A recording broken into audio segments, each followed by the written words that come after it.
Guys, you're back for some truth. Here it is. Running a business, especially a food business, isn't really about the food. It's about managing people, because cooking is the easy part. Managing people, that's the game. If you're new here, I'm Chef Ron. I've been in the food and beverage world for over 20 years. I've worked in and run high volume restaurants, managed kitchens that serve hundreds a night, managed kitchens that serve 1,000 a day. Now I run a personal chef service in Mexico City. I've managed dozens of people at once, cooks, servers, bartenders, dishwashers, you name it. So when I talk about leadership, I'm not speaking from theory. I've lived every version of it.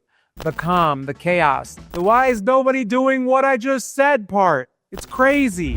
But you need to control yourself. You need to control your emotions. And if you're trying to start your own personal chef business, I put together a free resource vault to help you get started. It has real tools, pricing guides, a sample contract, the stuff I wish I had when I started. It'll save you some time and some stress. You can grab it in the description. Managing people means mastering patience. You have to talk to people in a way they can actually hear you. Yes, sometimes it feels good to yell. I've done it. But that's not leadership, that's venting, and it doesn't move you closer to your goal. Your goal isn't to be right. Your goal is to build a team that runs smoothly without you losing your mind. Early in my career, I thought being the loudest, angriest person in the kitchen made me the leader. I walked around throwing pans, yelling about ticket times, and sure, people move faster in the short term, but they also hated coming to work. So when I finally opened my own place, I had to unlearn that. It wasn't long term. They were looking for places to go in the meantime, right? And then I'd have to replace them and teach somebody else. And everyone is very similar. Getting them to operate according to the systems you've set forth, it takes patience and it takes a little time. Nobody's perfect. Now when someone makes a mistake, I breathe first, then I figure out how to say it so it'll actually absorb it. That's the job. That's what we need to be doing. Running a team is like teaching somebody how to drive a manual car. You're going to repeat yourself, you're going to stall out, you're going to question your life choices. You can't snap every time they grind the gears, all right? You have to teach over and over, and at some point, you cut your losses if someone refuses to learn and you give them every opportunity. Patience isn't infinite, but it has to last longer than your frustration.